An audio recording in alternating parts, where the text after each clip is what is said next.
मुंबईच्या दिशेने येणाऱ्या एक्सप्रेस वेवर वाहनांच्या लांबच लांब रांगा लागल्यात। खालापूर टोल नाक्यावर वाहनांची गर्दी पाहायला मिळते। शनिवार रविवार वीकेंड आहे, एन्जॉय करून मुंबई बाहेर गेलेले मुंबईकर परतीच्या प्रवासाला लागलेत। उद्या सोमवार आहे, ऑफिसचा दिवस आहे आणि त्याचमुळे ही गर्दी झाली आहे। महाबळेश्वर, लोणावळा, खोपोली आणि इतर ठिकाणाहून मुंबई, ठाणे, नवी मुंबईतले नागरिक परतू लागले। त्यामुळे मुंबईकडे येणाऱ्या मार्गावर वाहनांची संख्या जास्त आहे। परिणामी इथे वाहतूक कोंडी झाली आणि याच महत्त्वाच्या बातमी संदर्भात आपण अधिक चर्चा करूया। आमचे प्रतिनिधी खोपोलीचे अमोल पाटील आहेत। अमोल, वीकेंड आहे त्यामुळे आणि जे लोक बाहेर गेले होते मुंबईचे ते आता परत मुंबईच्या दिशेने परततात। उद्या सोमवार आहे, आठवडा सुरू होते उद्या, त्यामुळेच ही गर्दी झाली आहे का? गिरीश, अगदीच खरं आहे।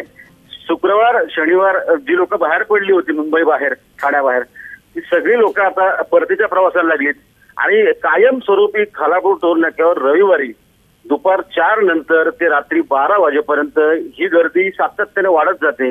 पोलिसांवर ताण असतो, टोल जे कलेक्शन करणारे कर्मचारी आहेत त्यांच्यावर ताण असतो।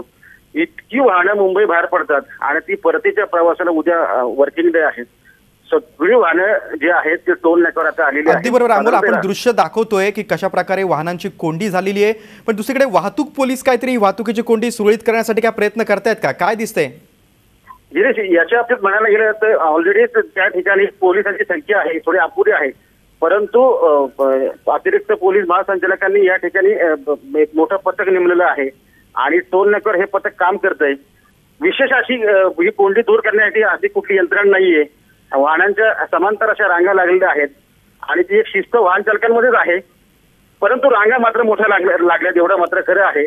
आणि अगदी बरोबर आहे अमोल, जे काय आपण दृश्य पाहतो त्यामध्ये मोठ्या रांगा आहेत आणि लवकरात लवकर वाहतूक सुरळीत होऊन मुंबईकर, जो मुंबईच्या बाहेर गेलेला नागरिक आहे, ते लवकर मुंबईत पोहोचणं रात्री उशिरापर्यंत ते देखील तितकंच गरजेचं आहे। तुम्ही दिलेल्या सविस्तर माहितीबद्दल धन्यवाद। झी 24 तास रहा एक पाऊल पुढे।